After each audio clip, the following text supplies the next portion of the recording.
Olá a todos, espero que tudo esteja a correr bem convosco.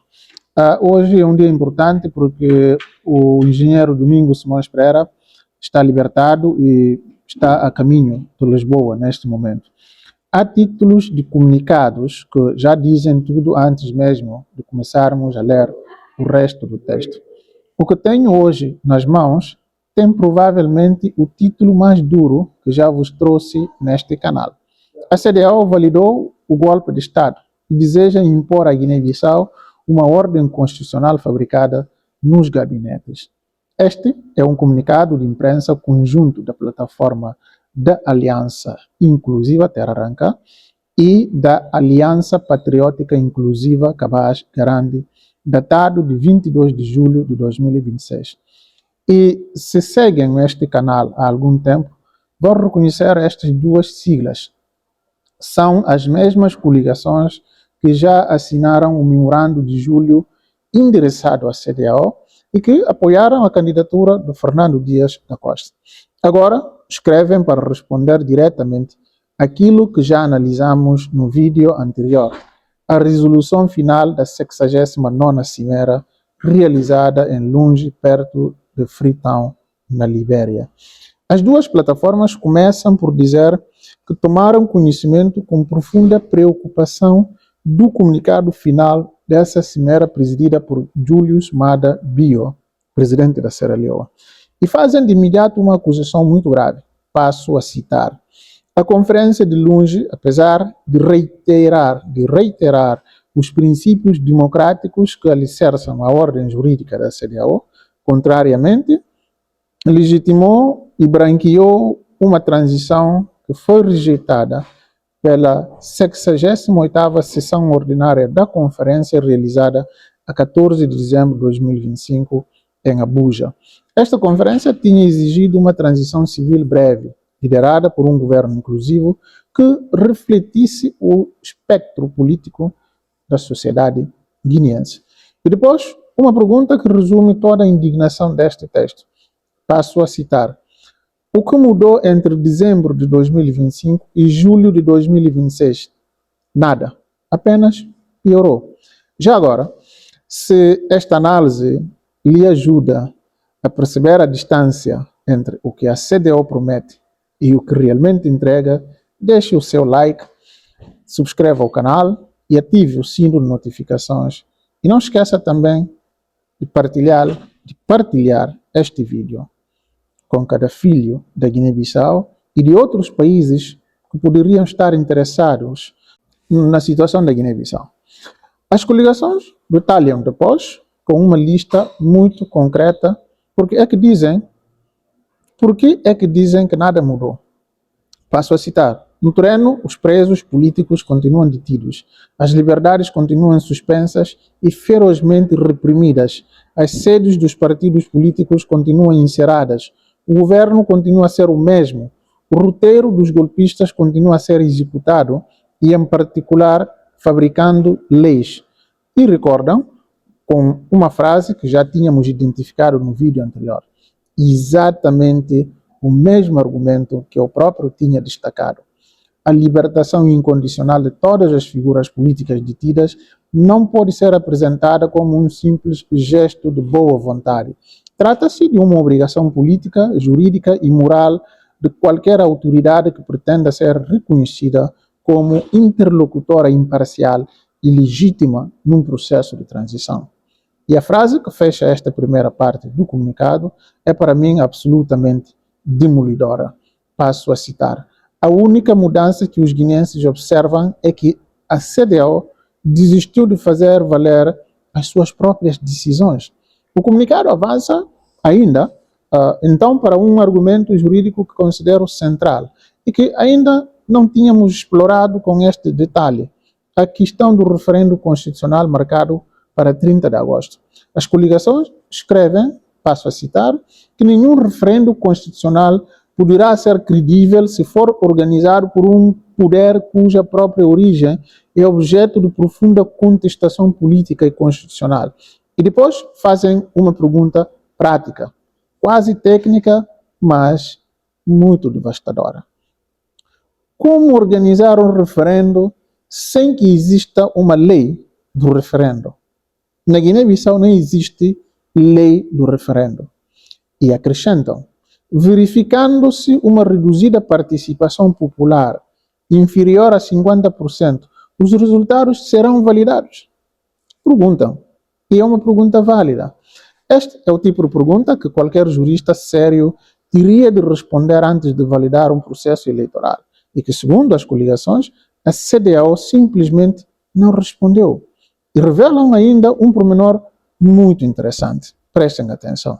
Dizem que a própria comissão da CDAO, através de um comunicado, enfatizou que a realização do referendo não foi proposta sua, mas sim das autoridades de transição. Ou seja, a própria CDAO parece estar a tentar distanciar-se da autoria desta ideia, sem, no entanto, a rejeitar ou impedir. E as coligações são muito claras sobre o que isto significa para o povo da Guiné-Bissau. Passo a citar de novo. O povo guineense não pode ser chamado a votar sob pressão, num ambiente de restrição das liberdades públicas, perseguição política, detenções arbitrárias e ausência de garantias efetivas para todos os atores políticos. Não existe transição credível sem legitimidade. Não existe referendo democrático sem liberdade. Não existem eleições livres quando os principais atores políticos estão detidos, impedidos de participar ou submetidos a processos de natureza política. Há uma frase um pouco mais à frente que resume a filosofia de todo este comunicado e que considero uma das mais fortes que já vos li neste canal. Prestem atenção. A história julgará a CDAO não pelas palavras diplomáticas que profere, mas pelas ações que pratica ou abdicou de praticar.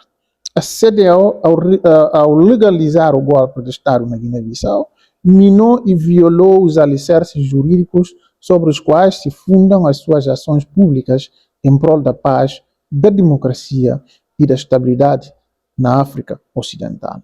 E depois, em letras maiúsculas, uma declaração de princípio que funciona quase como um título dentro do próprio texto.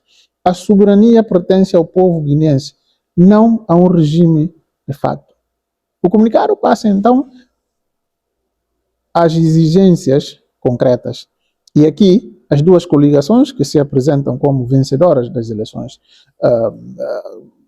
que aconteceram em dezembro de 2025, dizem que consideram absolutamente insuficiente a simples exortação ao respeito pelos direitos humanos que ficou plasmada no comunicado final da Cimeira de Longe. E fazem uma exigência muito direta.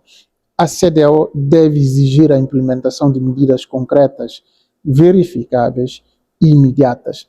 E não havendo a sua consecução, aplicar sanções individuais e patrimoniais a todos os golpistas.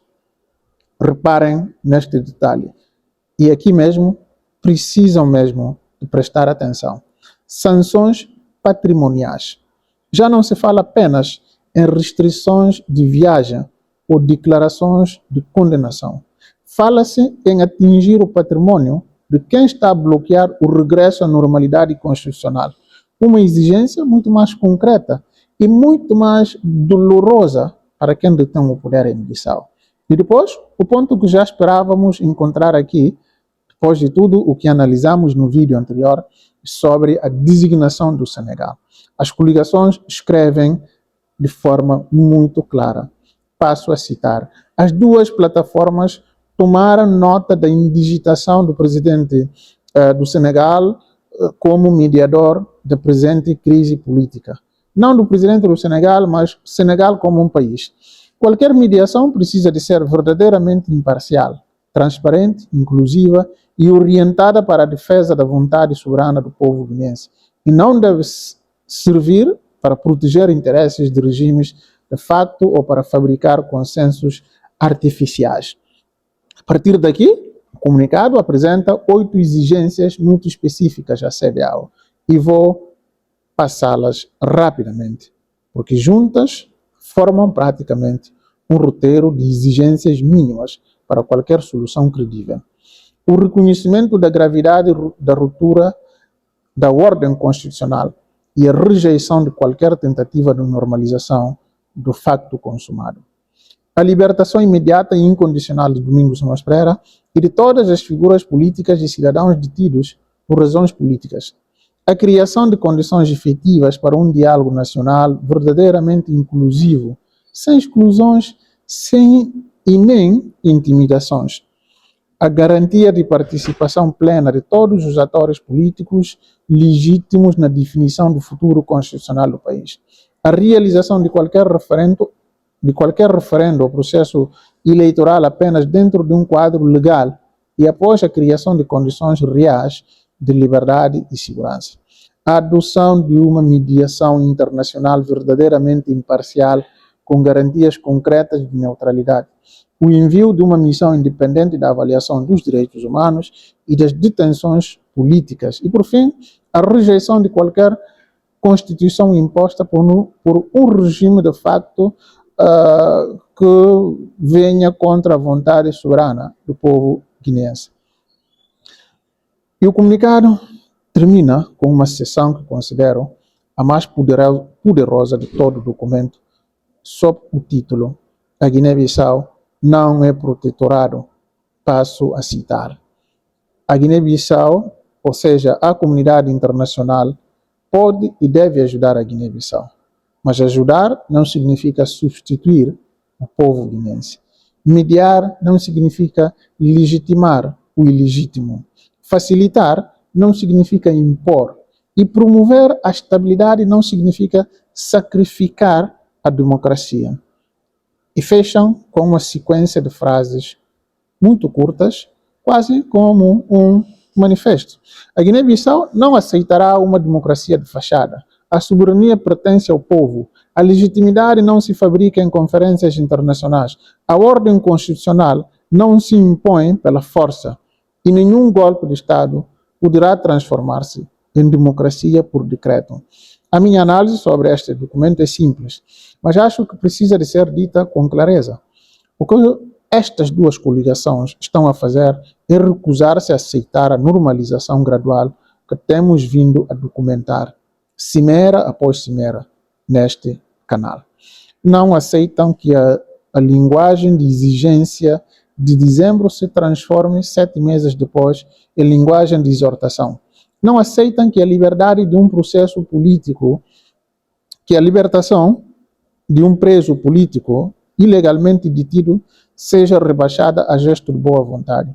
E não aceitam que um referendo organizado sem lei própria, num ambiente de repressão documentada, seja tratado como um processo legítimo só porque tem uma data marcada no calendário.